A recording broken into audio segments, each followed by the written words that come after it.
9. Thank you, members. We're now moving on to committee deliberations on the Private Tenancies Bill.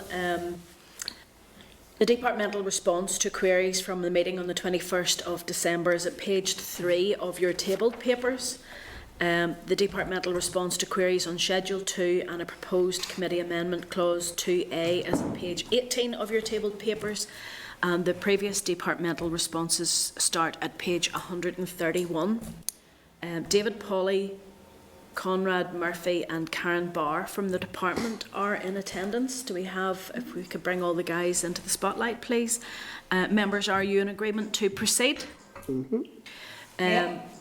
Members, questions or comments should be focused on the specific clause under discussion. If members are content, then we will make a start and welcome David, Conrad and Karen.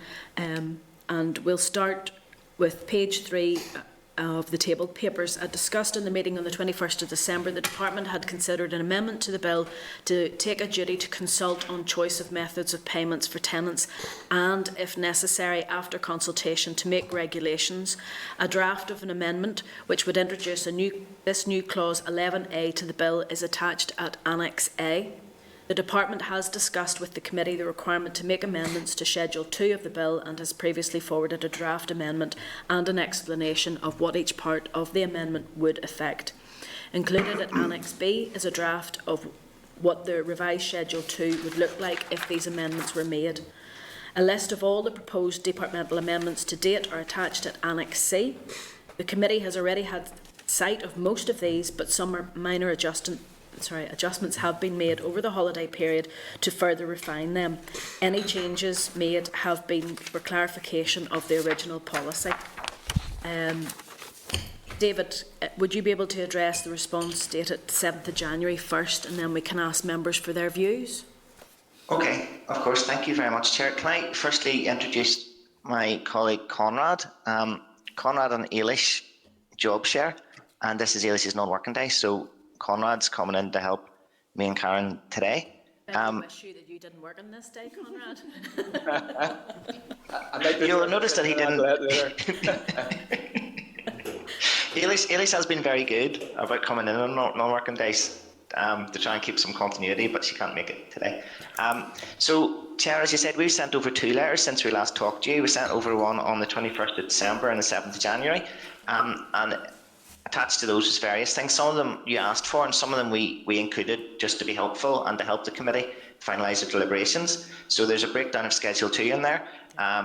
There's our views on the committee's proposed Clause 2A. There is the proposed new Clause 11A. There is a version of Schedule 2, what it looked like if our amendments were made, because as the committee said, it was all getting quite complicated in Schedule 2. And then also there was a breakdown of Schedule 2 and what each bit did, and then we also sent over a composite list of all the proposed departmental amendments so far. And on that, the committee has seen all of those so far, as you say. Now there are some tweaks and drafting tweaks, but there's nothing substantial. Everything is just really to clarify the policy intent. But you might notice some little changes you go through. Chair, is the best thing just to work through in the order we've been doing it so far and go through the clauses? Yes, so, please. That makes sense, yeah. Yeah, so Clause 1 and 2, we think there's no outstanding issues. Then Clause 3, there was, 2 outstanding issues now, or 3, depending on what way you count them. The first was the Department had proposed some amendments so that this clause now relates to all payments made in cash relating to the tenancy and not just payments of rent. And we've sent that over. Does the committee have any queries about that, or is that clear enough what we were trying to do? From our point of view, I suppose, we think that does what the committee asked us to look at doing. Yeah, no, I think that proposed departmental amendment. I think I'm just speaking on behalf of anybody. If anybody says that I'm speaking out of turn, let me know. But yes, no, I think the committee are actually delighted with that, David. Thank you. That's brilliant. Thank you. Then the second outstanding issue then was the Clause 3 new 5.3b issue, and the department's view on that is that we wouldn't want to take that line out. So I think really it's just for the committee to decide whether or not it will wants to propose a committee amendment on that. I don't think that there's any need to talk much more about that unless anyone wants to. So the 5.3b, just that it So that's the thing about the receipt has to be given as soon as possible or as quickly as is reasonably possible, and the committee had asked us if it really had to be as soon as reasonably possible or could that bit be deleted, and it just says the receipt has to be given at the time. We still haven't finalised our decision on that, which we will be taking later today. So I would expect us to have that for you. Yeah. I'll keep stumming that, Chair. I'll keep stumming that until we talk through the other amendments that were. Yes. Okay. All right. Do you want to do that? All right. Yeah. So then, I mean, the other thing in clause 3 was the discussions that was about methods of payment and making sure tenants had a choice of methods of payment. So I suppose there's two options here. One is the committee, the bill clerk had sent some proposals over to the department for comments, and we sent comments back. So you referred to them there in the pack there in the letter of the 21st of December. But then you'd asked us to work with the bill clerk on a proposed clause around the department looking into this further. So the department has sent over a proposed, and it's a new clause. We've called it new clause 11A because OLC took a view on where it should go in the bill, and they thought it should be 11A. But it gives the department a duty to consult on this matter, and then it gives us powers to make regulations on foot of that consultation, and it says that we will do that. We will carry out the consultation and submit a report on the consultation to the Assembly within 18 months. So I suppose the committee now, Chair, has to decide which option it wants to take, and we're prepared, we're ready to answer questions. Well, we'll try and answer questions on either our comments on the committee's proposed amendment or on our proposed amendment. Okay. So the proposal then is that the department will go out to consultation, and then there would be, if there is required, regulations would come after that. And what's just clarify for on the record, what's the proposed time scale, or what are you thinking about for time scales on that? So it binds us to carry out a consultation and to do a report and to submit that report to the Assembly within 18 months. Okay, and then if that's on the face of the bill. And then if after that, if there is anything further that needs to be done, will that be brought then back to the Assembly? The regulations would come after that. So is your question whether or not the regulations are draft affirmative? Yeah. And so they would need to come back to the Assembly as well? Yeah, just checking. Right. Karen or Conrad, do you know the answer to that quickly? Yeah, and the answer to that is yes, they're draft affirmative, so they'll be coming back. Excellent. Andy, if you want to come in now? Yeah, just two quick questions, Chair. David, in terms of the 18 months, is that standard for consultations? Would that be standard practice, or do you believe it could be achieved before the 18 months? I looked at some. I didn't have a lot of time. I asked, and I was told that there really wasn't standard practice. I looked at the liquor licensing. It has one, and it said 2 years, so it's a bit shorter than that. Yeah. Because I looked at that because it's in the department and it's been done relatively recently by this committee. Yep. It's shorter than that. We need to bear in mind the constraints of actually doing a consultation, doing the EQIAs, getting it out, writing it up, the practicalities of it.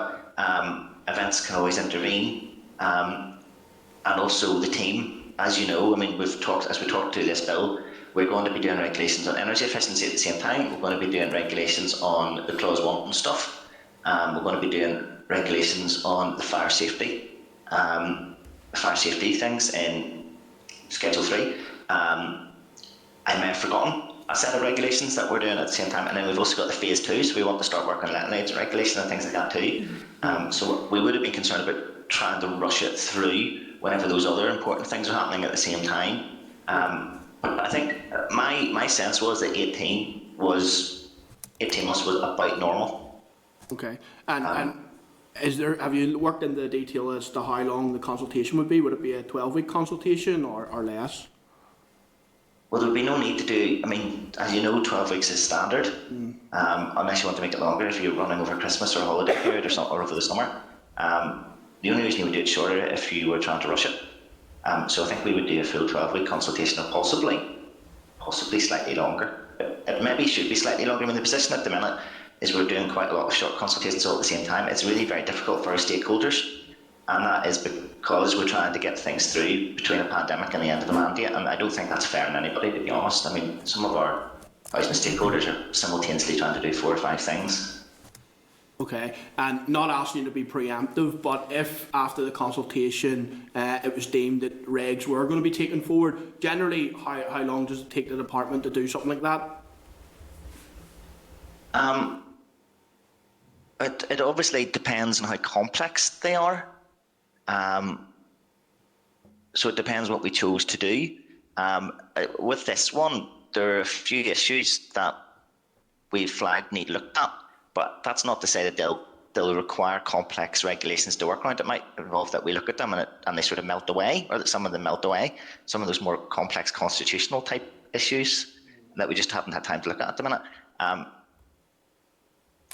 I would be really wary of tying myself down, but I mean, in general terms, regulations could be done if there's a team in place, experienced team in place, in about a year or a year and a half, depending.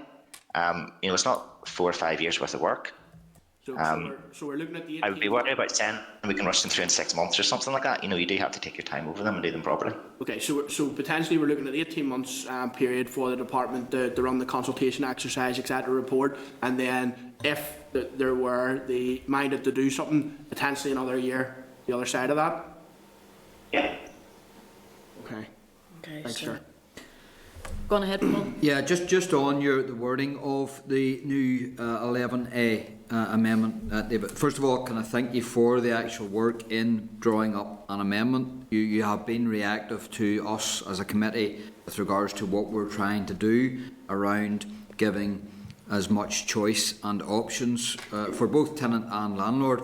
So I thank you for the fact that you've actually produced an amendment. Just on that amendment then, can you explain to me, and maybe this is a typo, but I'm asking the question anyway, in your new clause 11A5, it starts, the department may consult the following persons as to whether to exercise the power conferred by subsection 1, A, a district council, B, such persons as appear to be representative of landlords, and C, such persons as appear to be representative of tenants. Can you follow on with the rest of that clause then? And now maybe it's a typo, but I just want to be sure. And such other persons as it considers appropriate, which may include landlords or tenants. So that's all. I've a series of numbers here, but it might just be a typo, and I just wanted to clarify what that actually means. Or like a printing message or something. It could well be. And it's secondary. It's off an email, so I might be wrong. I just wanted you to clarify. So that reads: District Council, such persons as representative landlords, such persons to appears to be representative tenants, and other such persons as to consider appropriate. Isn't that right? That's. So A, B, C, then D, and D is such other persons as considers appropriate, so it may include landlords or tenants, and then we go into 6. Okay, so in part 6 then, the department must prepare a report on the consultation and lay the report before the Assembly, and then B, publish it in such manner as the department considers appropriate. What do you mean by that with regards to the department considers appropriate? I think that's fairly standard text. Once upon a time it would have been, there was a formal way of publishing things, but I think it's now normally put on the website, on the department's website. Okay, so it's just but I think the OLC now use a form of words which they consider to be future-proof. Okay, so Andy and the Deputy Chair took you through a bit of the issues around the 18 months. I'm not sure you need the 18 months. I think you are giving yourself space and time. That's not necessarily a bad thing, because you want to get it right first time round, and you want to get it right so that it actually serves public, and there's never ever a sign on a piece of legislation saying, look, aren't we good because it took us only 6 months or a year? But we do think this is a requirement that's necessary and needed. So again, the 18 months I'm a wee bit nervous about, but everything that you've said with regards to everything else that's going on in the department, I can understand why you've put 18 months there. I suppose what's important to me is the actual timeline up to that 18 months, and to ensure and assuage my concerns that the department will act as speedily as they possibly can. So, would you consider drawing up a timeline before this bill is passed, so that we can see clearly the steps that the department are going to take, when they're going to launch a consultation, how long that consultation will be? I know you've said it to 12 weeks. When that would, because that's important. You mentioned holiday periods.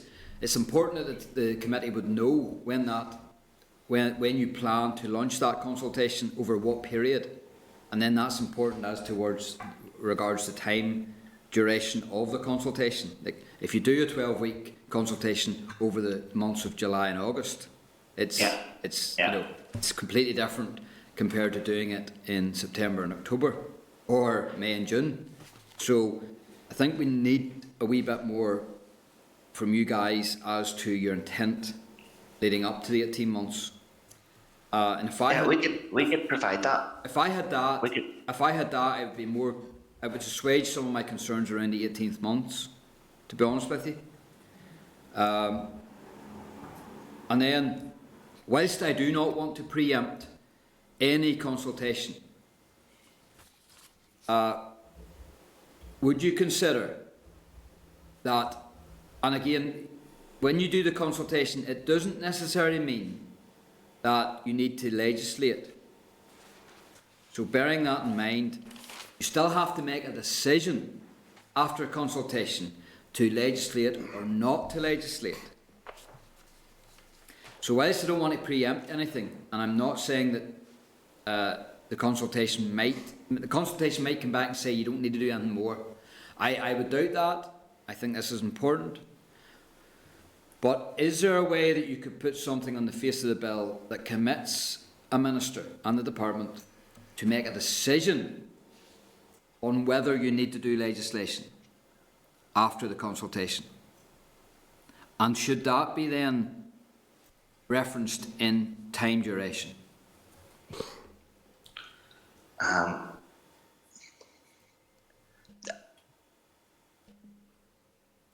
But I'm going to ask if Conrad and Karen, but before I do, I mean, in principle, the committee and the department can put anything it wants on the face of a bill. I suppose you would need to think about, I'm just trying to think if I've seen something like that anywhere before. Yeah. We've not talked about this with people who draft bills who have got much experience on bills.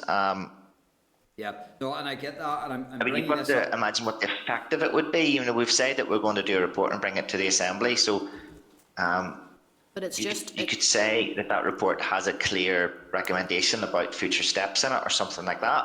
I mean, I imagine it would have to. No, you see, my worry is this, and I'm going to be completely straight with you, and it's not just this department, it's just the way government runs. So, on the face of this bill, with this amendment, you're committed then to laying a report within 18 months.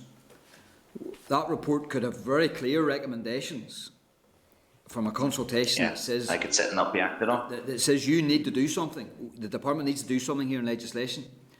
But then nothing happens after that. Now, cogs turn slowly in government.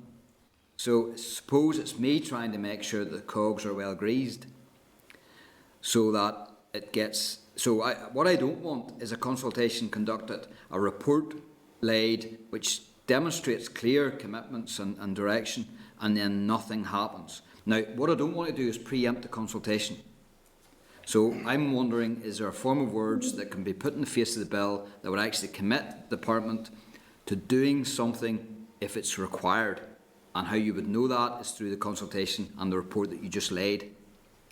I'm talking and thinking out loud at the same time, which is always a very dangerous thing, David. But you must. It's an even more dangerous thing to try and answer a question on the record whilst thinking at the same time, isn't it? Yeah. So I'm going to leave that with you now. I know decisions have to be made in this committee today, but I'm going to leave that with you because there is a consideration stage and there is a further consideration stage. So be warned. Okay. The Well, other if we thing- leave it at that, that'll give us time to get an answer. The other thing, just to make it worse for you, David, is we will have it in our committee report for not just the report on this bill, but the future committee, for something flagged up for them to be aware of, that once the 18 months is over, they'll be looking at the outcomes. Yeah, Andy, sorry. Yeah. Just very quickly, David, sorry, just to expand on Paul's point. Normally, when laying the report of a consultation, would it be standard practice to detail the way forward within that report? Yes, no? Yes, it would. Yeah, so Yeah. Yeah, because the normal protocol would be that once a consultation has taken place, the department produces that report and then effectively will then set out what it plans to do as a result of that consultation. so it's Especially because of the way that we'll be given a duty. So the way it's drafted is to give us a duty to consider things. So to do that properly, you would have to say what you think after you've considered them. so the timeline's there. So we'll get the way forward detailed at the 18-month point at the very least. Yeah. Well, at the latest. Yeah. I mean, it could be earlier if things go well, as I said. Yeah. But within that report, it won't necessarily put down a timeline. It might give a recommendation that you need to legislate in a certain way with detail, but it won't necessarily put down a timeline. Yeah, I suppose I should make the point that it is hard to bind the hands of a future minister. You know, a future minister might get our recommendation and think that they have other priorities, or not do it. I mean, at the end of the day, secondary legislation, it does need to be signed off by a future minister, and we don't know what they're going to be or what their views would be. And that's what we're scared of. Yeah. We'll keep it in mind. But also, I mean, it equally goes for the future committee as well, I suppose, doesn't it, or a future assembly? I think from our point of view, we will put that in as part of our future recommendations for the future committee to keep it on their agenda for after the 18 months. Yeah. Okay, I think we've teased out that one. David, if you want to then carry on with the next one. Okay. So clause 4, 4, 5 and 6, we don't think there's any outstanding issues with. Clause 7, we proposed an amendment. This is about the committee asked us to look at an amendment, making it 3 months notice for an increase in rent rather than 2 months, and we've proposed that in the department as a departmental amendment, so I think that's fine. Clause 8, 9 and 10, we don't think there's any outstanding issues. We'll come back to Schedule 2, which links to Clause 9. Yeah. So then Clause 11, so the committee was going to get legal advice on Clause 11. The department's position, as we said, is we have a consultation ongoing. So we're reserving our position until the end of that consultation. But we are here today and we can answer any questions about what the committee might have been thinking, because I know that you were taking legal advice and you were considering what the committee might want to put in support about this, or what you might want to do. Okay, I think I'll just start off and I'll say to any of our members on Starleaf, if you want to come in on this, if you raise your hand, just because I can't see your faces, Andy's going to come in after me. So, David, we've said it before, I'll say it again, we are extremely frustrated that a consultation started after the committee had already begun its scrutiny, and it will conclude after the committee stage ends. I think what I can say at this stage is we are pretty fed up as a committee, to be honest. We feel that our hands are tied. We are not going to do anything that will preempt the outcome of a consultation at this stage.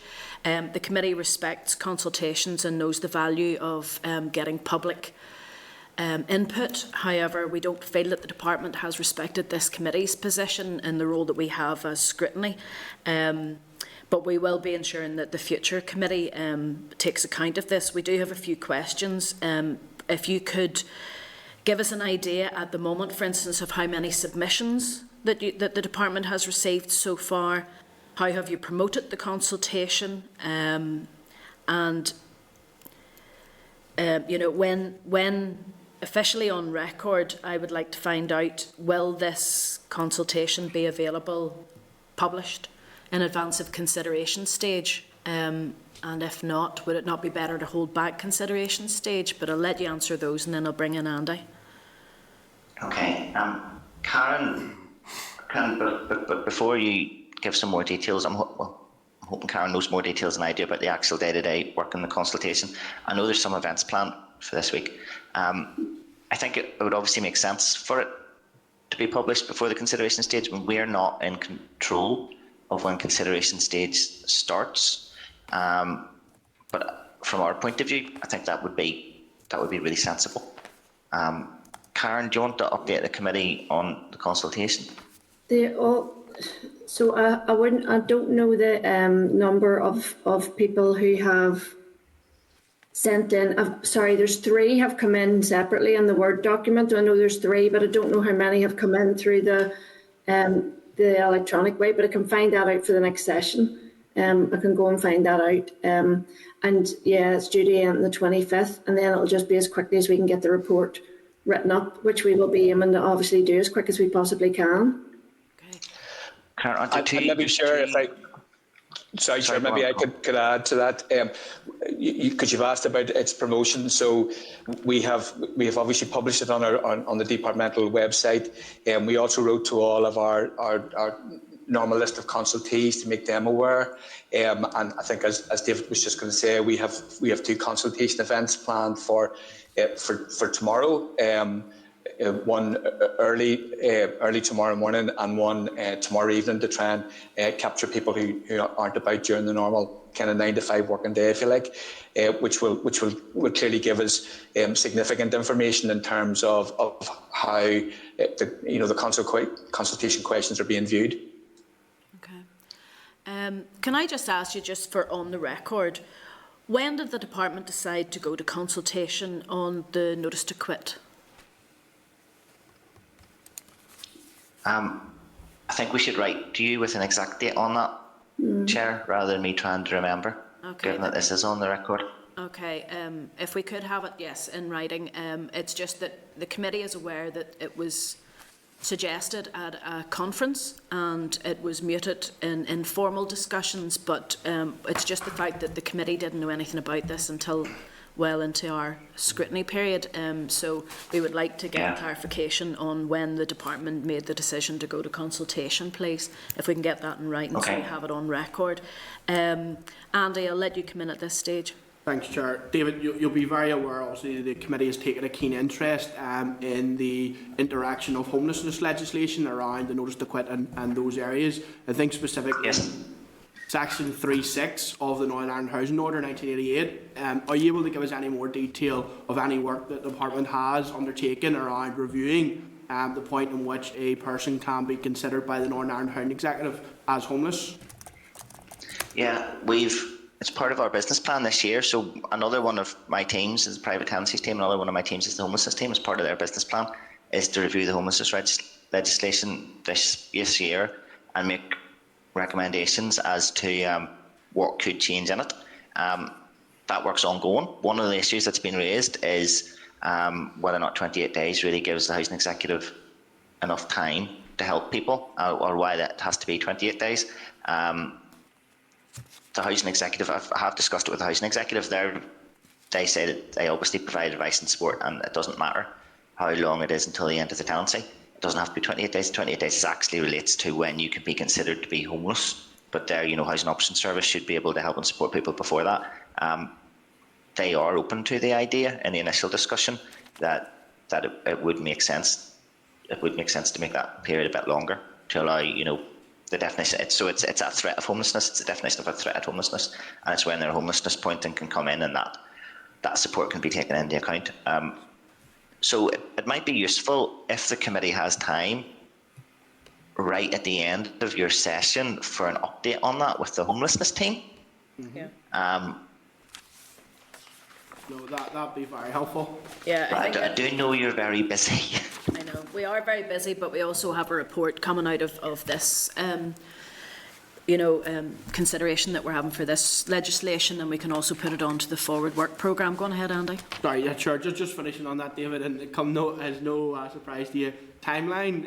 Have you any information on the timeline for that review? Well, we were going to So this is an official review. I mean, we've done stakeholder consultation, and obviously we have really good links with homelessness organisations.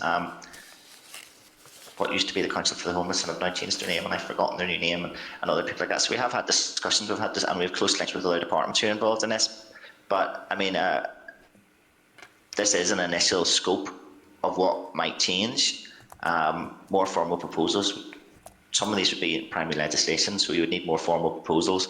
You would need to consider them properly, and you would need to either do a primary legislation bill or find have a housing amendment bill that you would put this into, along with other things.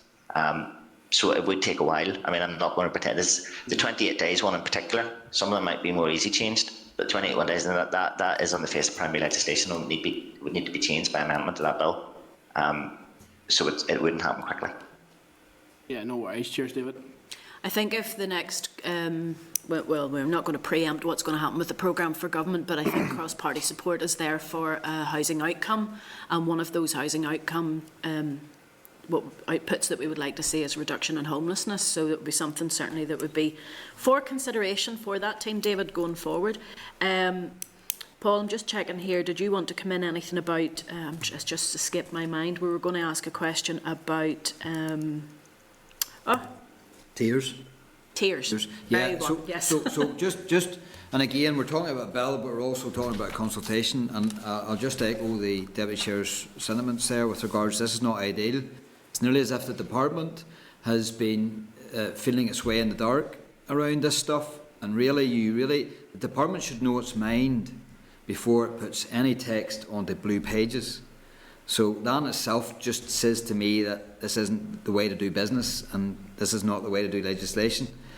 But we are where we are, and we have to be thankful that you're consulting on something. So that's my position on this. But does that consultation, and forgive me because I should know this, but does that consultation not only allow for time duration with regards to notice, but also tiering? So within the bill then you're talking about periods of 12 months, more than 12 months, but not more than 10 years. There's a big sizable chunk of people there who may well move in 5 years or 6 years or 8 years.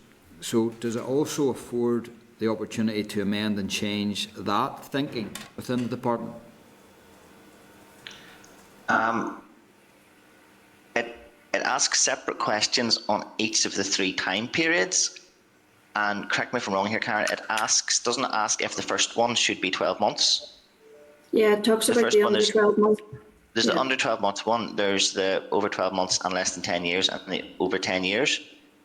So it asks about what notice to quit for each of those 3, you call them tiers, and it also asks whether or not it's reasonable to have different rules for under 12 months. And different rules for different time periods. Yeah, actually, you're right. It does. There's a general question, isn't it, saying is it right to have different? General question. Because there's a general principle. We wanted to re-establish a general principle. It is right to have different lengths of notice to quit for different time periods, and also different for landlords and tenants. And then it also asks about exemptions.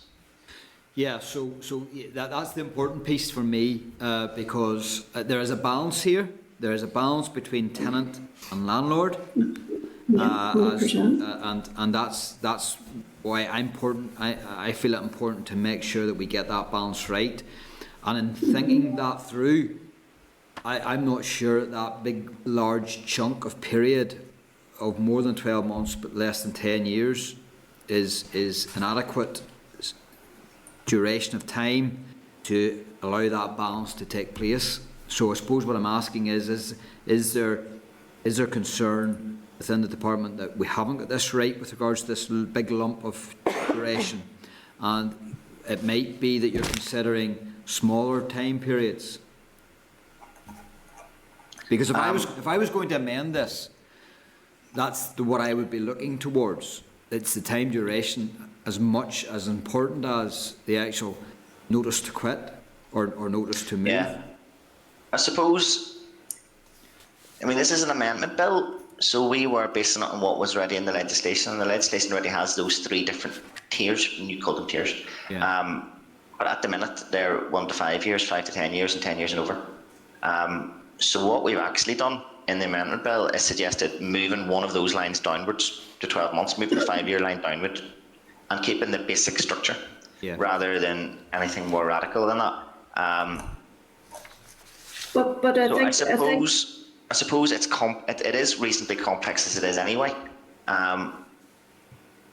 When you talk generally about this, people focus on the 12 months to 10 years, don't they?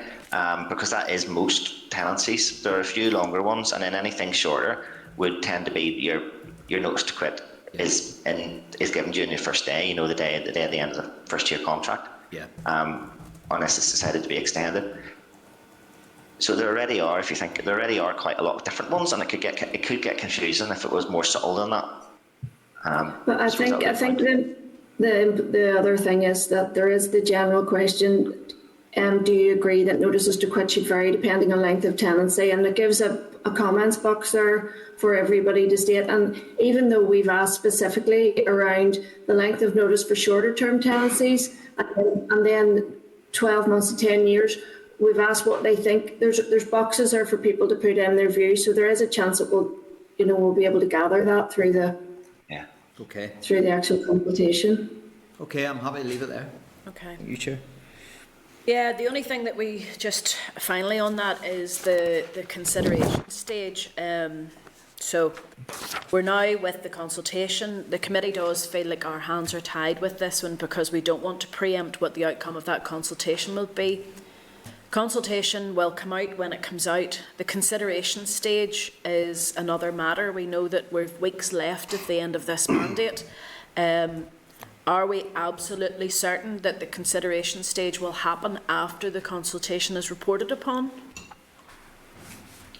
I'd had a go at answering that, Chair. I think from the department's point of view, we're not really in control of when consideration stage happens, but it seems obvious to us that it would be done that way. I'm not sure why the department isn't in control, because it's the department that asks the business committee to schedule consideration stage. I sat on the business committee for long enough, so. But the business committee makes that decision, doesn't it? So I mean, if your point is, should we ask them to make sure it starts after a certain date? I think that's sensible. I'm asking the department. Are you going to wait to ask for the consideration stage until after the report? I think we'd want to make sure it did start after, and we would do, I mean, whatever we have to do and ask or request. I don't want to make it sound as if the department decides when the Assembly's business is scheduled, because it isn't. But, I mean, whatever way we would have of, I think that's sensible. I think you would want that as well. If the committee would want to do it that way, the department would want to do it that way. So I will talk to the people who know how these procedures work and try and work out the best way of doing that to try and make sure that happens. Yeah, it's just that this committee scrutinises, but we also support. If a minister stands up at consideration stage and we're still waiting the consultation report coming forward with the recommendations out of that, I wouldn't entirely understand that point. I entirely understand that point. I suppose I'd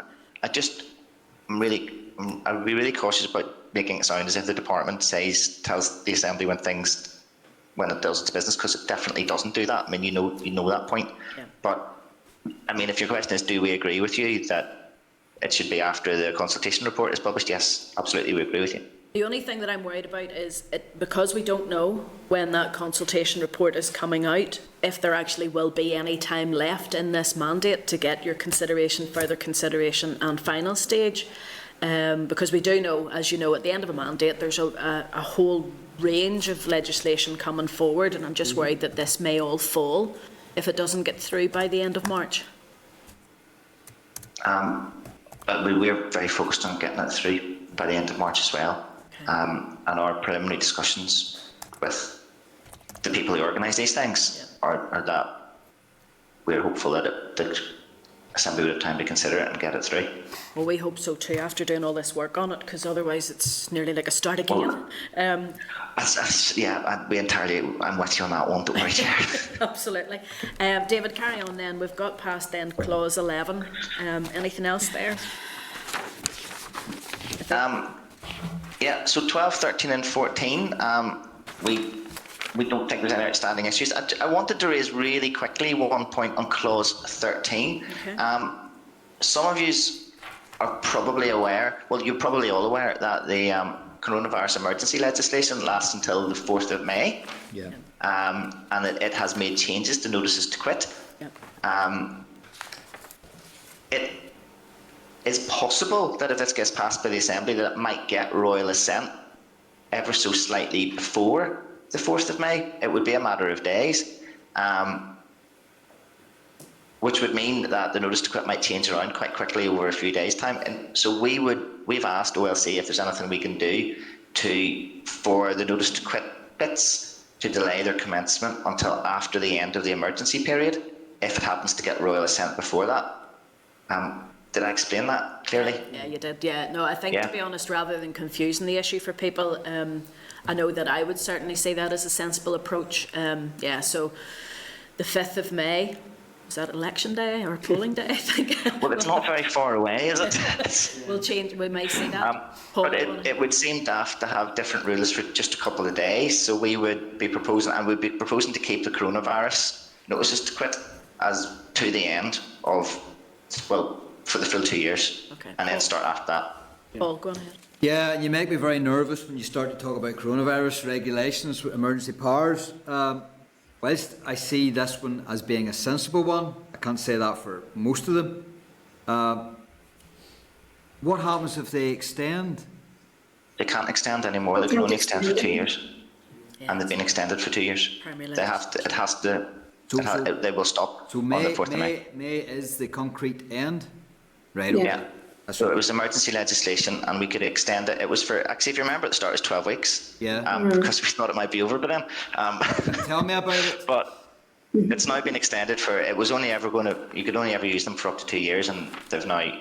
That's the 4th of May. So on the 5th of May, that's the end of them. Right, okay, thank you for that clarification. You've assuaged the concern. There we go. Yeah. So thank you for that. So that was 12, 13, and 14. Yeah.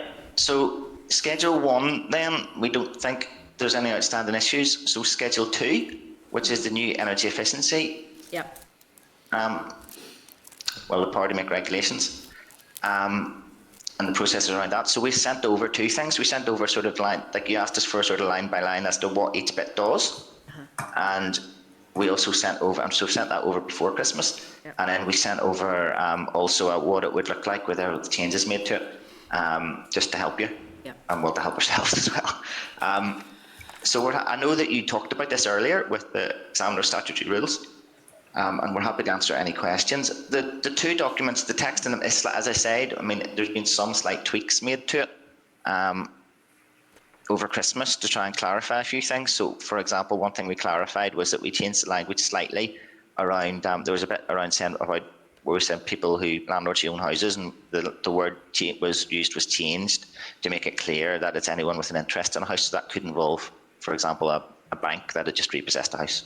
So that was, we sent it to DSO and they made a few suggested changes, and that was one of them. Does the committee so it was things like that, there's things just to clarify and improve the quality of the drafting and to clarify the policy intent. Yeah, so thank you, David. And again, I understand why you changed Schedule 2. It's important to get it right, and it does give yourselves sufficient large powers by regulation, which of course makes us legislators nervous, especially ones that would have a libertarian streak. So with regards to the new Schedule 2, 11G3, you have went from a 4-line part clause to a full page, basically, where you have a new 3A, a new 3B, a new 3C and a new 3D. So can you explain to me the rationale for having all of that? Is it to give you more power, or is it to define your power? I couldn't have put it better myself. The point of putting this in primary legislation is to constrain the powers of the department, especially around our ability to create offences, what those offences are. A lot of the extra text is defining what the offences can be, limiting us, saying what the penalties can be, what they can't go above. So it's creating constraints on the regulations that we make, because we're going to do a consultation on this, and we need to take time and get it right. We need to talk to all sorts of different people about, how fast you would go, what sort of levels of EPC you'd be aiming for, how the exemption system would work, and who would manage that. That'll take time. And then we're going to make regulations. Those regulations are going to be draft affirmative, so they're going to have to come to the committee. We're going to have to talk about them, and they're going to have to be agreed on the floor of the Assembly. But what this does is put as much detail in as possible to make sure that in primary legislation that we are constrained in terms of things, especially, as some of those things that you pointed out, that's a bit about offences. A lot of the detail in that now is about offences, and that constrains the department what we can do. That is the most correct answer you've ever given me, David. Thank you. Thank you. Right, members, we still have to decide, and we will be doing that today, whether to support Schedule 2. So you have the full table of papers there. We have the full information. Thank you very much, David. And anything else left now? Well, Schedule 3, and we did make some changes to Schedule 3. You'll see down the end of the list, but the substantive one is we wanted to add that we would consult with tenants, and then also some of the numbers changed because they have to change because we changed the numbers in Schedule 2. Yeah. So I think that's us through it all. Yep. I think that is it, and we're getting ready then later on today to go through our formal clause by clause. So at this stage, I know we've been through the ringer on this one. It's been quite a complex one, and we have bits that we can't really deal with because there's consultation going out on. But thank you very much, David, Conrad and Karen, and please pass on our thanks to your whole team, because it is a big bill. There's a lot of things that can help both landlords and tenants. We know, David, you're staying with us for our next briefing, which is on the Emergency Fuel Payments Fund, but if we have any further questions, I'm sure we will come back to you again. You'll love us. Of course you can. There's a few things there that Karen, as you said, I'm staying on, so there's a few things that Karen and Conrad will try and get back and send to the clerk if they can as quickly as possible. Yes, please. To inform the next discussion. Yep. I can't make promises on their behalf. I don't know how easy that will be, and I'm hoping my next item will be quite short. But can if that is the end of the committee scrutiny, can I just thank you all? Yeah. It's been really useful for us. This has been quite an odd bill in some places because the consultation and a lot of the policy work was done a while ago. But we're really quite pleased with how this has gone. I think the committee has raised some really good issues. It's aired a lot of things that it's been really helpful for us to think through and to be able to explain to you. And you've made some changes, and almost all of it, Chair. I think we found quite a lot of common ground. Yeah. So thank you very much. Can I thank yourself and all of the members? No, thank you. Thank you and your team, David, because one of the things that we're trying to do as this committee is it's not just about giving you guys a hard time and the Minister a hard time, it is doing what's best in legislation. And as you say, we have found a lot of common ground, and that's very welcome. Yeah. It's been emotional. All that hard work's worth it, sure. And also your team as well, the clerk and her team. Yeah. I know it's been, 2 meetings a week is an awful lot of administration in between. We've had to work fast to get things over, but then there's a big impact, I know, I know you have a large pack and sit and read it, but also getting that together for you and pulling everything together and working out how to do everything for the clerk's team. I know that's been very difficult for them. So can we thank them as well? Absolutely. Yes, and before I get too emotional, maybe I should stop. No, absolutely, you're right. And given the fact that I haven't broke the news yet that we're going to 3 committees this week and the number of bills, but yes, no, for now, we'll set our private tenancies bill to bed at the moment. We'll come back to it. We're going to now move on to the departmental briefing on emergency fuel payments. I'm not sure if that means Conrad and Karen, you get to disappear. For a little while, Chair. Yes, thank you. Yeah. Thank you. David, we're going to move on now. We requested as a committee an urgent briefing on this issue, and the department has agreed to come along. David, we know that you have an update to give us, the departmental update on the Emergency Fuel Payments Fund, which has already started. Andy's going to come in and ask questions on this too. If you want to give us an update on what's happening with that $2 million. Yeah, so I have a wee statement, and then we can do questions if that's all right, Chair. So Minister Hargey was happy to announce $2 million DFC contribution to Bryson's emergency fuel payment scheme on the 29th of December. The first point that I want to make is that this is only one part, and a relatively small part at that, of the support available for fuel bills and energy efficiency from DFC. The department has already paid out well over £50 million in winter fuel payments this year, and there's also support available through discretionary support, the affordable warmth and boiler replacement schemes, cold weather payments if it gets cold enough, if the criteria are met. Members might be aware that there's 13.8 million of Barnett funding was made available to mitigate fuel price rises before Christmas. And in light of this and other reduced requirements declared, the department has bid for another 55 million on top of what we're already doing in the January monitoring round to progress the energy support scheme in this current financial year. Those allocations are going to be subject to executive agreement. So if this bid is met, the department will be able to provide close to £120 million in support for fuel costs this winter. And the Bryson scheme should be seen in that context. It's one very small part of the overall support being made available. So the second point that I want to make then is that this is an emergency fund for households facing a fuel crisis right now. That is to say, an immediate crisis, households who are facing a real risk of disconnection over the next few days. The department's figures show that, given that the department's figures show there might be 200,000 or 300,000 households in fuel poverty this winter, and it's not our expectation that this scheme will be able to cater for that large number of households. It is designed for a smaller number of households. And if there's another point I want to make today is that it is quite a big risk to this scheme's operation that is deluged with thousands of applications which are not eligible for what are really very focused scheme criteria, and the difficulty of wading through those really by Bryson to find the people who are at risk of disconnection. So in terms of an update on the emergency fuel payment scheme itself, the scheme has been developed in collaboration with Bryson Charitable Group, the Consumer Council and a range of local energy companies in response to the recent and unprecedented energy price rises. And various parties have contributed funding to Bryson, and it's worthy of noting that a range of energy companies have made significant contributions which will cover the scheme administration. The department contribution is for grants only. And I'd like to thank those organisations and the Consumer Council and Utility Regulator for leading the conversations with the energy providers and delivering such a good example of collaborative working between government, the community sector and the energy sector. And I should also thank Bryson and acknowledge the amount of work that they and their team have put into setting this scheme up on a very short time scale and getting it up and running for last week. So the operation of the scheme itself is a matter for Bryson, and I can't pretend to be intimately familiar with how it runs, but I'm happy to provide some information from which we've got from Bryson for the committee. The department's continuing to meet Bryson regularly, given the scheme has just launched and whereas we're a key contributor.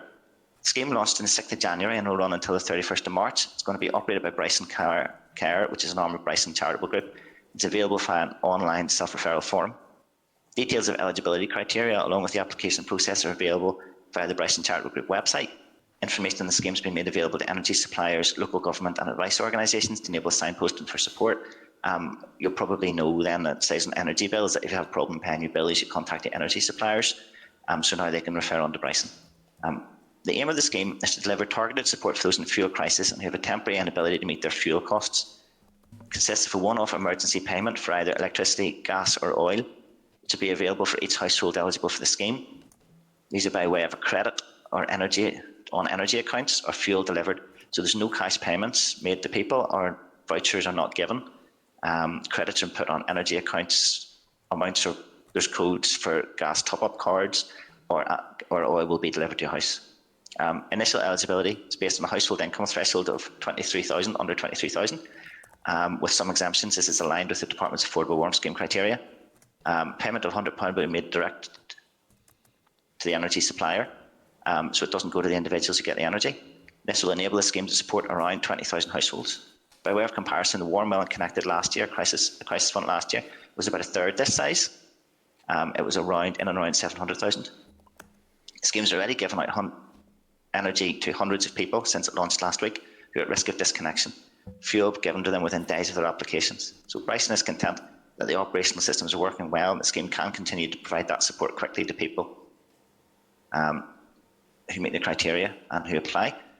It's not a surprise. I mean, I'm not going to sit here and pretend that it hasn't been quite an interesting last few days. It's not a surprise the scheme is in high demand. As I said earlier, the department's well aware of the fuel poverty which many households here face, and indeed the high incidence of fuel poverty. The scheme launched against a backdrop of rising fuel prices, in particular very rapidly rising gas prices, and high public awareness of these. It also launched in the first cold snap of the year and right after the Christmas holidays, whenever many households are facing real financial pressure anyway. Regarding reports of technical issues on the website, Bryson reported some issues on the first day of the scheme, but these were resolved quickly. They've expanded their website capacity. Bryson's also made changes on the first day to ensure the eligibility criteria are more easily available, and it explains more about what the scheme is about. Departments asked Bryson to ensure that the scheme remains available at the end of March, and Bryson is initially managing that using a daily limit on grants which can be made and therefore applications which it can accept. This will be constantly reviewed, given that there's two constraints here really. Understanding of the proportion of applications received which are eligible and the capacity of the team in Bryson, and both of those are going to evolve as the scheme beds in. Staff will get more used to the system, so they might be able to accept more applications, and we'll see how it goes with how many people are applying who aren't really eligible for it. Both of those things could mean that the amount of applications they could take on any given day could increase. Given the current demand, it does mean that the cap was quickly reached over the first few days the scheme was open. The initial data from the first few days of the scheme are that around half of applications are not eligible, which does seem to be linked to some badly informed coverage in the media encouraging people to apply who may well be on low incomes or fuel poor, but who are not in immediate crisis. Bryson will continue to monitor the position and make whatever changes are necessary to improve the scheme's administration. So in closing then, I'd like to return to the two main points I wanted to make today. First, that this scheme is only a very small part of the overall response to the cost of living crisis, 2 million within a response that we hope will exceed 120 million this winter. The committee was told at the start of December, I came to talk to you about this when we were planning these things, that this would involve developing an energy support scheme to provide a one-off payment to help individuals in receipt of specified benefits with energy costs this winter. Such a scheme would require the support of the Northern Ireland Executive to ensure that sufficient funding to deliver an appropriate level of support through the scheme. Also require new legislation, agreement with the Executive, as well as support of other key stakeholders for the scheme to be delivered. The Department's taken forward substantial work at risk to ensure that such a payment could be delivered if our bid is met, but the bid does need to be met, and that includes working with DWP at risk on how we would deliver the payment. So our Minister has been very clear on several occasions in the Assembly that the Department sees a much more significant need for intervention this winter, and our Minister continues to work with our Executive colleagues to confirm this so we can go ahead and make those interventions. And then secondly, when considering the Bryson scheme, it's important to remember it has a very focused purpose, which is to meet the most urgent and extreme need, and to meet that need quickly and directly, alongside and to complement the other interventions the Department has in place.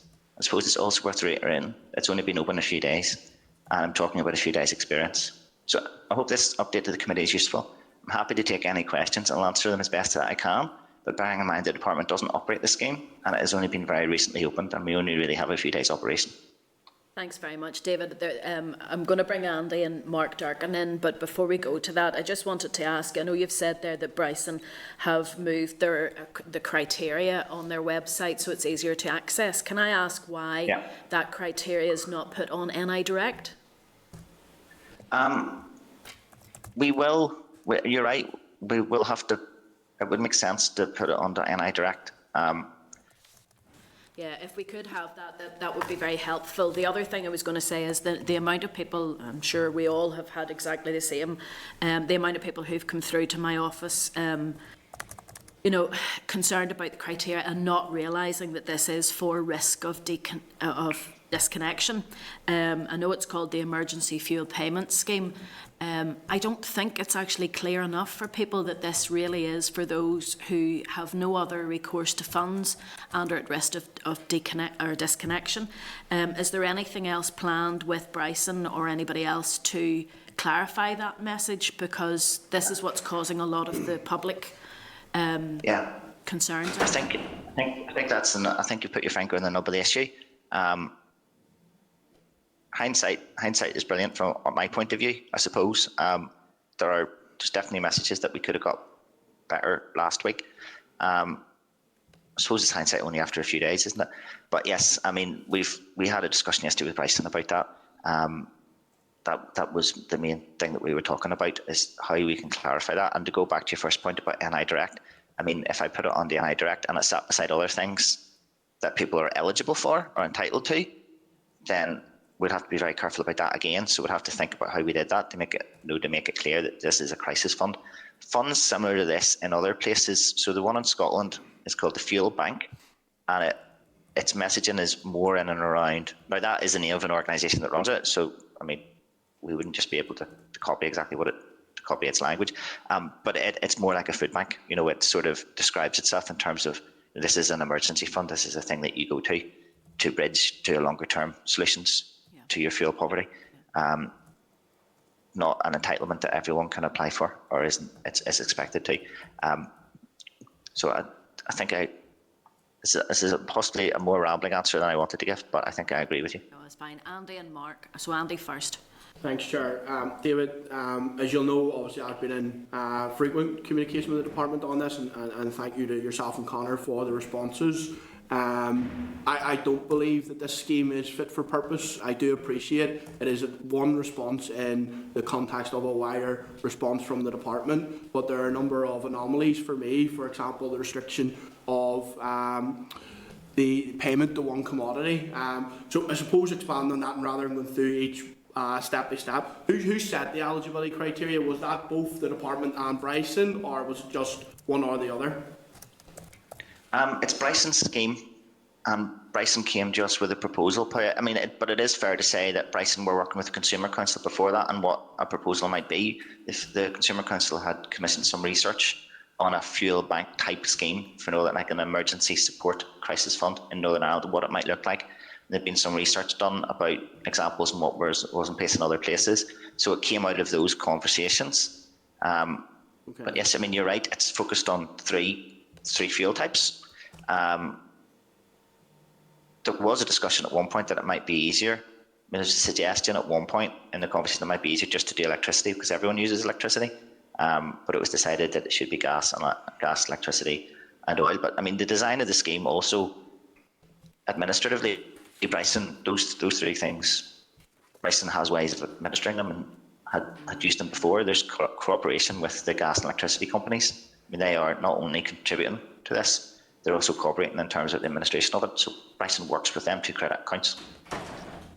So I suppose from Bryson's point of view, there are administrative reasons why it could be three. Okay, so just to clarify, Bryson set the eligibility criteria, not the department? It's Bryson's scheme, but I think it's only fair to reflect that Bryson developed its idea for a scheme. Yeah. In the space of there being conversations, including a report that was done by the Consumer Council about what a scheme might look like. And that the utility regulator has been leading conversations since it became apparent to him that this was going to emerge as an issue, especially with gas prices over this winter. So Bryson came to the department with the idea for this scheme as is currently set out and being delivered. The department said, yep, we're content with this. We're going to give it £2 million towards the cost, not the administration, the actual output. Would that be fair to say? Yeah, so the department's £2 million is for the grants. Yeah. So there was parallel conversations going on. I mean, in terms of, you've asked some questions that sort of imply there was a series of sequential decisions, but actually there were quite a lot of things happening in parallel. So at the same time, the Consumer Council was leading conversations with energy suppliers about contributions which would be used to administer the scheme, and so it has got those promises of contributions to cover the administration cost of the scheme. So then the department also had a conversation with Bryson about what its potential capacity might be. You know, how we knew that we had done about £700,000 worth of support last year through Warm, Well and Connected. That had been oversubscribed at times, especially actually at the start, at the same sort of time as this time. And so we were talking to Bryson about what might be possible. And then also from our point of view, there was discussion about resources. I mean, the executive hasn't met our bid. DFC hasn't got extra money. We've gone ahead of that decision with this fund scheme because we thought it was really important to have it in place for the new year. So there's a conversation with Bryson and internally about funding. So out of those conversations, I'm sorry if that sounds quite amorphous, but it was all done quite quickly and at short notice to try and get it on the ground. Yeah, no, I appreciate the pace, and I would describe it as being cobbled together, and that is the reality of what I see and what I've heard on the ground is being delivered in terms of the output. Now, just to come back to your point there around 120 million overall the department's looking to deliver, and you've said that the executive have not allocated any further money to the department. There was reports prior to Christmas that the minister, well, there weren't reports, the finance minister indicated to me in a written question that he had identified 55 million for allocation and that he was hoping to get that onto the executive. That has not been discussed and allocated, the 55 million the minister requested before Christmas. It hasn't been allocated. I'm not familiar with what goes on at executive meetings. The department is working very closely with the Department of Finance, and the minister's working with all of our executive colleagues, and I know that there have been several discussions at the executive about this, but the department has bid 55 million. It hasn't been finally allocated yet. If it was finally allocated, then we would be able to confirm. I mean, the minister's been quite clear. We were quite clear at the start of December that we wanted to do a large fuel payment to a quite large group of people on certain defined benefits. Last year we did about 44 million to several hundred, was it more than 200,000 households of around £200 each or something like that, something of that sort of scale. We told the committee at the start of December the department wanted to do that, but that does require the final allocation of that money. The department has been taking forward a lot of work at risk to make sure that if that allocation is made, that we can go quickly after that and get on and deliver the money as quickly as possible this winter. But I'm not able to confirm to you that the department has been allocated that money because it hasn't. The final decision in the January monitoring hasn't been made yet. Okay. In terms of the 2 million allocation then, so the department has found that internally within its own budget? Yeah. Okay. The administration of the scheme, is that 250,000? Is that the 250,000 that has been put up from the energy companies? I'm not familiar with the exact amount of money, but it is in and around 200 or 250,000. Okay. If the administration is less than that, I suppose we would be suggesting to Bryson, and we know if there's excessive contributions over and above the cost of administering the scheme, then it might be possible to expand the number of people that the scheme assists or run it slightly into April. But that's a conversation for over the next few weeks. Okay. Just slightly throwing me off there. Where are we at? In terms of the mobile number that was originally put out, it appears that that's now been withdrawn. Is that the case? I don't know. I mean, that's an administrative thing around for Bryson. I know that there's an issue for people who they administratively they need to mainly work off the computer for their capacity and for their process. They need to mainly work off the computer system, but obviously they have to have a process for people who aren't able to use the computer process. I don't know what the position is with the mobile number. That was part of that fallback position. Okay. Can I just follow up on that one, David? I appreciate that this is operationally is a Bryson issue, but this is you're the department. We're asking as a committee that there is disability discrimination consideration made. If that mobile number, and we do have evidence as a committee, as constituency MLAs, that mobile number is not in use, can we make sure that the department follows that up? Because we had it. I mean, I think you're entirely right. It has to be accessible to everybody, and that was part of that. I'm not intimately familiar with how Bryson worked. I mean, you could imagine that if there was a mobile number and became wild and everyone started ringing it would just keel over. We had a conversation with Bryson yesterday about how issues and problems could be raised with them, because it was quite obvious just that people who legitimately wanted to ask about cases, including people in constituency offices and some of the advice organisations, were having difficulty from actually following things up with Bryson at short notice. We had a conversation with Bryson about how they might manage that. So they were away to make some changes and to change some things at our meeting yesterday. So, I mean, you're right. We've made money available to Bryson. It cannot be distributed in such a way that it does not align with the Disability Discrimination Act. Yeah, no, and I suppose, David, obviously the department, Bryson put forward a proposal and the department signed off in giving Bryson £2 million to deliver on that proposal, and that has now changed. And I appreciate, obviously, that's operational perspective of the delivery partner, but obviously the department have a vested interest in this to make sure it's delivered properly, and it's not currently being delivered properly as far as I'm concerned. In terms of the operational output and the commitment that Bryson gave to the department that they had adequate resources and staffing to deliver this fund, was that the case? Are you confident that Bryson, in putting this proposal forward, confirmed to the department that they had the resources, staffing levels, etc. in place to deliver this? Yeah, they have the staffing levels and the capacity in place to deliver £2 million worth of funding over January to March. My concern and the risk to it at the minute is that they don't have the staffing level. They might not have the staffing levels at times such as now when it's extremely busy and they have to sift through a lot of wheat to find the chaff, no, a lot of chaff to find the wheat, if you know what I mean, or if they're overwhelmed by applications from people. And I'm not denying that, given that there are 200,000 or 300,000 people in fuel poverty this winter in Northern Ireland, I'm not denying that these people do not need help. But this scheme wasn't designed. This scheme is designed for a very particular thing. It's for people at risk of disconnection, really. Yeah. So we've identified the communication of the scheme and actually communicating actually what the scheme was for was very poor, and that's a learning, and I think that needs to be rectified. Is there any reason then why Bryson are advertising on Community NI at the present time, subject to close on the 25th of January, for 2 extra staff members to deliver this scheme, if they confirmed to the department that they had adequate staffing levels to deliver it? And that's an operational matter for Bryson. I don't know how they're staffing it. There's many different, you could imagine various different scenarios, right?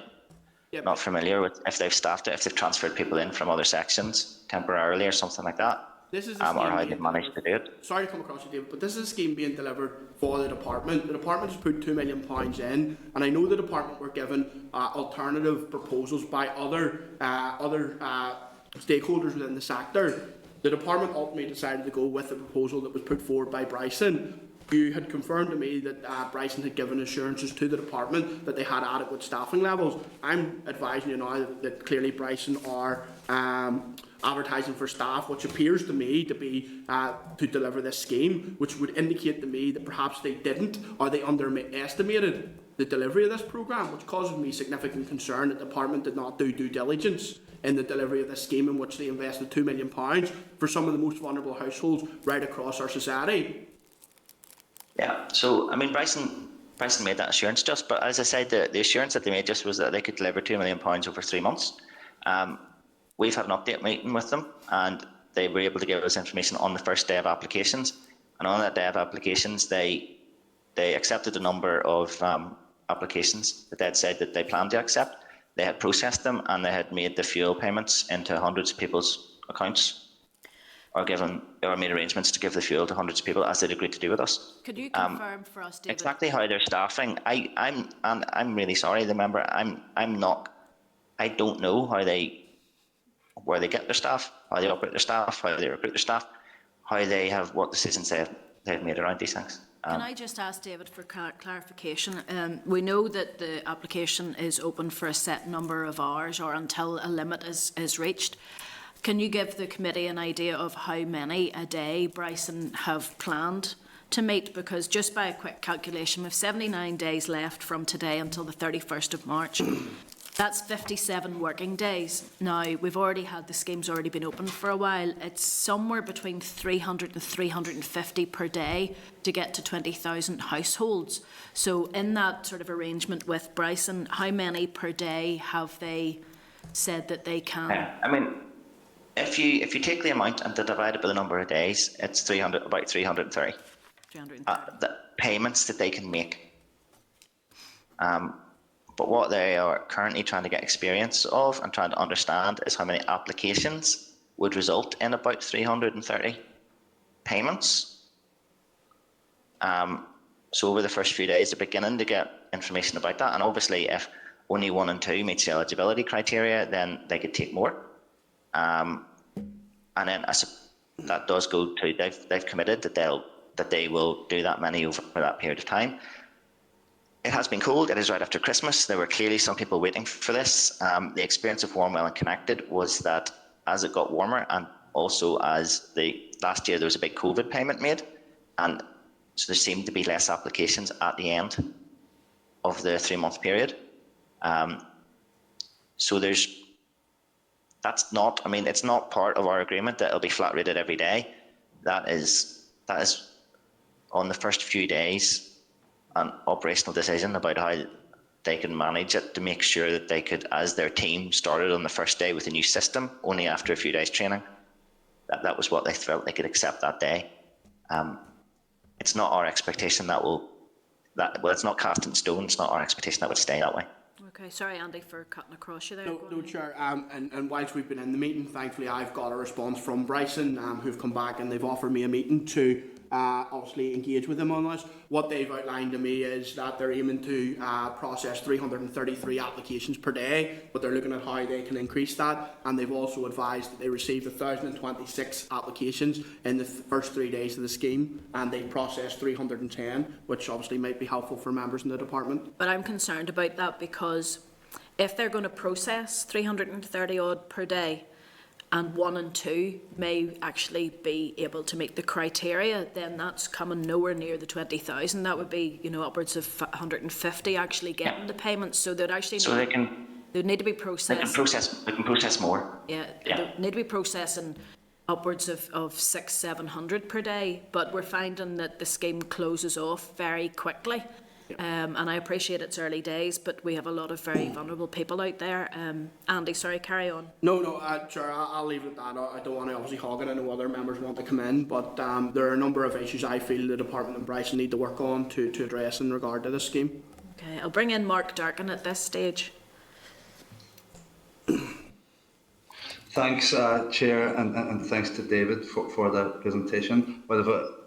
A wee bit of sympathy for him that he's had to come with this. I appreciate it's a Bryson scheme, but clearly the department can't now distance itself from the design and delivery of it. As you said yourself, the Minister was happy to announce it, and I mean, members of the committee, and Andy had been particularly vociferous. I'd raised it as well as had others in committee and in written questions asking what the plans are, what the Minister's plans are, and no detail was given until the 29th of December when this scheme was announced, again with no detail around criteria, and the application process was apparent until the 6th, until the morning that the scheme opened, and even then it wasn't on the departmental website. So communication's been a clear issue, or there's been a clear failance in communication here.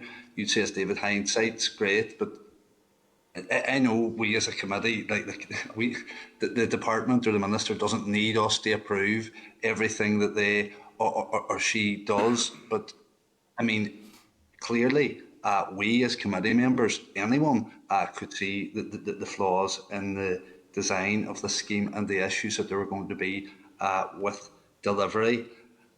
It's like, I'm not mad about the criteria. Obviously this is no good to working families, and I know all of us will know how long a month January is, but it's particularly long, I suppose, when you're cold and waiting a long time for your next paycheck. But I do accept that there's a very finite amount of money, and the threshold needs to be set somewhere. But I think the application itself, and I will raise this with Bryson, I received a similar email that Andy just has, but taking pictures of oil tanks and what have you, it's pretty onerous, and would be mindful of, I suppose, the discretionary support application process in terms of the invasive nature of some of the questions. But this idea that it's running from early January to the end of March, and you'd say going from last year's experience on a different scheme that you anticipated there'd probably be fewer applications by the end, that wouldn't surprise me at all, because people will have just given up. I mean, it's really stripping people of their dignity here that they're going on every morning. I mean, the fact that it's that limited number every day, and the cupboard's bare or the cupboard's locked by 20 past or 9:30, it's virtually ruling out people who are getting children to school, or anyone who is going to work. There's a number, I suppose, of mental health conditions that mean people aren't maybe able to get out of bed and get up and active by that time of the morning. So, I mean, certainly concur with what Kelly, the Deputy Chair, did there in terms of accessibility. The phone thing is another one. I mean, we can learn lessons from this, but it's shocking that we haven't learned lessons by now in terms of how we set schemes up to help some of the most vulnerable people in our society. With regards to this just being a small piece of the jigsaw, if you like, and the department's bid for the 55 million, which I think it has been agreed in principle, but it will still have to go through the monitoring round process, and hopefully that can be brought forward, so we don't have to wait to the end of the month for that. But again, it would be good. It would be good all round, I think, if detail on what the design of that scheme is going to be can be brought to committee, so we can know, so we can maybe help identify potential flaws or pitfalls in it, rather than again just an announcement on the news that this is going to happen. There'd be people obviously who aren't eligible for this current scheme, who will also miss out again, and I think that's something that we should aim to avoid. But sorry, that's a bit of a rant, David, but I mean, our offices, I'm sure I can speak for all of us, or certainly most of us here, are inundated with people in desperate need, desperately trying to get on the scheme. And again, the lack of a contact for us, albeit we now do have one, has been very frustrating too, because we're not even in a position to help those extremely vulnerable people that I spoke about. I understand frustrations. I mean, yours and Andy Allen's as well. And I suppose to try and take a step back, they're going to result in the scheme being better. Because Bryce and I are making continuous improvements. They're changing things every day. Just to pick up on a few of your points, you're right. We talked to them about last night. They need to think about accessibility and follow-up and queries and things like that. I think if they had thought that they would depend on a mobile phone number, it has been overwhelmed to become unfunctional. So there needs to be another process.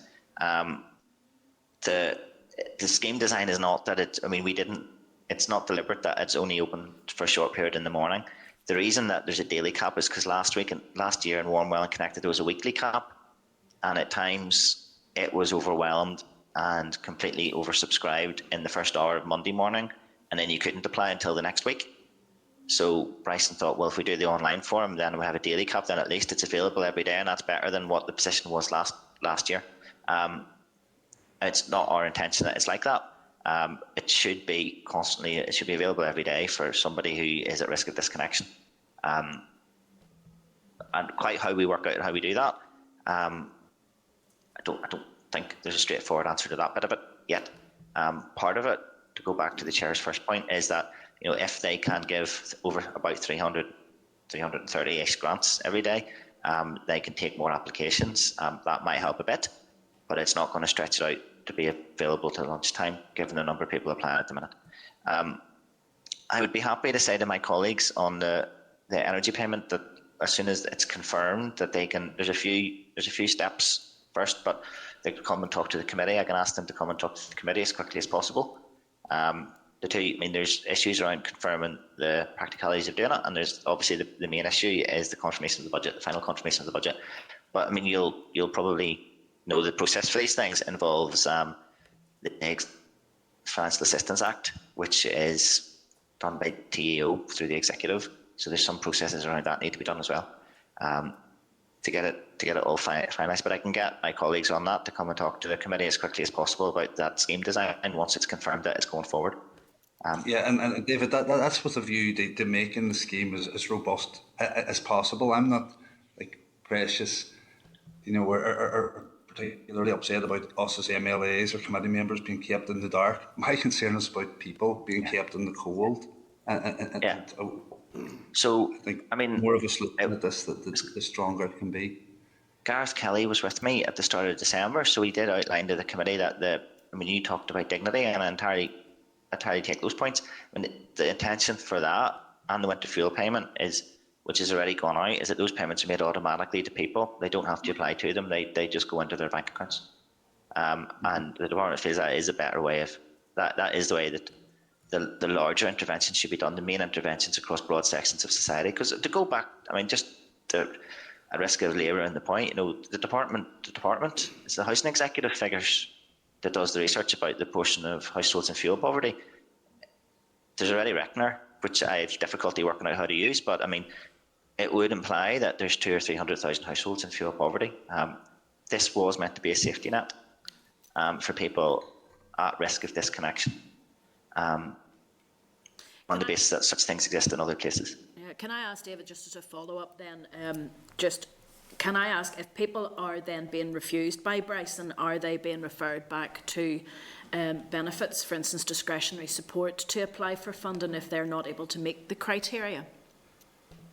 Well, when we initially talked to Bryson about what they plan to do, they did propose to provide wraparound support for a portion. So there's various levels. I mean, so they red flag some cases to try and prioritise them and to make sure that they go forward and to provide wraparound support to those ones, so that sometimes their experience were well connected. Was they identified some people who really did, I mean, the acute need was that they needed to heat their house, but the actual underlying issue was that there were other issues that could be addressed through, for example, contact with Make the Call or something like that, or discretionary support, so that they want to do wraparound support for a portion of them. I haven't talked, I mean, it's only been running for a few days, so I don't know to what extent things like that have kicked in yet. Sure. Can I just come on? David, how are they identifying those people that they feel need the intervention for wraparound support? Andy, that would be a question that you should probably pick up with Bryson. But I mean, they are, as part of their proposal to us, they have a red flag process, and they also wanted to do, I mean, at the end of the day, Bryson's an energy efficiency charity, and they want to do wraparound support around longer term fuel poverty, trying to address longer term fuel poverty issues for households, for a portion of the households, and that's in the scheme design. Okay, and I'll certainly take forward my points with Bryson, but just one observation, and it's clear from what you said here today, David, is that this is more of a scheme targeted at risk of disconnection. So it might be, I know, albeit closing the barn door after the horse is bolted, but it might be that they want to look at changing the name because the name does not suggest that of the scheme. Yes. I think even using the term fuel crisis fund, I mean, the news is newspapers and is for the term fuel crisis, and the fuel crisis is affecting all of us, because if you have gas, I mean, your prices go up 70. It doesn't matter. You don't need to be a poor person for that to matter in your monthly family budget. No. And just double checking, Mark, to see if you're finished there. Yeah, thanks. I think on behalf of the committee, we may well invite Bryson in just to give us an update. Now, we're very respectful of the fact that it's a third sector organisation that has picked up this, processing, but there's certain things that we certainly need to ask questions about. For instance, I'm concerned rural proofing on this. I have to question that. I don't know too many oil companies that will deliver £100 worth of oil to a person's house, and in rural areas where gas is not available, your only other option then through this would be electricity. I want to know what contribution, if any, is coming through from any of those fuel suppliers. Is there any bulk purchase discount that's able to be offered, and is there any kickbacks or anything that Bryson can sort of add value into this process with? So there's a few things there that what I am concerned about when we're talking about risk of disconnection, and Mark has highlighted it, is if the application process, now I've looked at the application process, and to prove the criteria, you sort of had to get into the system in order to see the criteria to be able to fill out the form. You can't fill it out in one day. So even giving people easier access to the application process, they may not be able to complete it today, but at least having access to it means that they can submit it in a timely fashion. So there are a few concerns there. It is running until the 31st of March. I'm just worried that anybody who hasn't been able to get through and is already disconnected, that what they're able to do and how we can help those people. But I think David will need to pick that up with Bryson and maybe come back. And I think your offer to speak to your team, maybe we need to speak to Bryson first and then maybe come back to your team. It would be really helpful for this committee. You've talked about almost like a suite of interventions with regards to heating, and this £2 million for the emergency fuel is part of that. You've mentioned about the winter fuel payments and so on, but there may be potential others. It'd be really helpful to get a list of those considerations and what's potentially coming forward, even if it's just to say beside it, we've bid for it or it's in consideration. It would help us as a committee to be able to support the Minister, certainly if she's putting in bids for money to help people not be cold. Some of those are really useful. And just to reassure you that Bryson have provided assurances that this scheme would be available across the whole of Northern Ireland, and that means for most of the more remote areas that means oil. I know, but that's what I'm worried about is I don't know too many oil suppliers that will come out just to deliver 100. I know that there's quite a few are looking for a minimum of delivery of 500 or 1,000 litres because if they live like me in the back end of nowhere, they don't want to waste their time just taking a truck out for, you know, £100 payments. So they'll wait until they've got a lot of deliveries to do before they'll get that, which means then that the £100 will be left way down that list. Yeah. Okay, I mean, yeah. So, I think it's a good idea for you to talk to Bryson, although I would encourage, I know Bryson have reached out because they're making changes every day to the processes around this scheme. And I know some of those other issues you raised, they've been talking about that because you can save your application as you go along.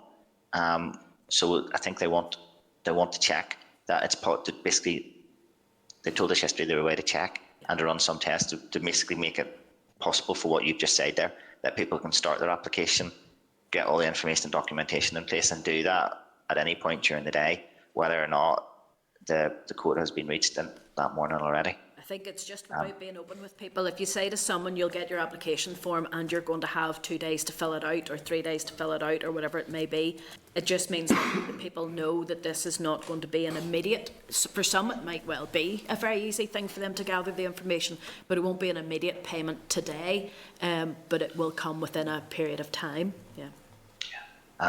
Bryson is working with the energy suppliers, so in terms of people who have been disconnected, there might be something they can do. A different channel for referral from an energy company that we know this customer has now self-disconnected. Well, we have it with electric, so that if somebody, say their meter is empty, that they can still. Yeah, but it's electric, and I think it's possible with electric, but maybe not possible with gas. Obviously, not with oil. Okay. Well, oil, you can always go, unfortunately, to the garage and buy one of those very expensive mini barrels to top up your oil, although that's not a cheap way of doing it. But no, thank you very much for that. As you say, the operational issues with Bryson Care, we'll take up with those and see if we can get them in to have a chat with us. Not to give them a hard time, but it's just simply so that we can understand the processes, and it might support them if we were able to get the message out that this is at risk of disconnection, so that people know it's not just there for everyone. It is those right at the end of their options as far as heat's concerned. But thank you very much for that. Members, we're going to move into a very short session before we come back to David, Conrad and Karen again. So we'll just move into that just before we go to our clause by clause consideration of the private tenancies bill. But for now, David, we'll see you in a few minutes. Thank you. Thank you very much, and thanks to all the members for that's very constructive. Thank you. Thank you, David. 29. This is the Northern Ireland Assembly, Committee Room 29.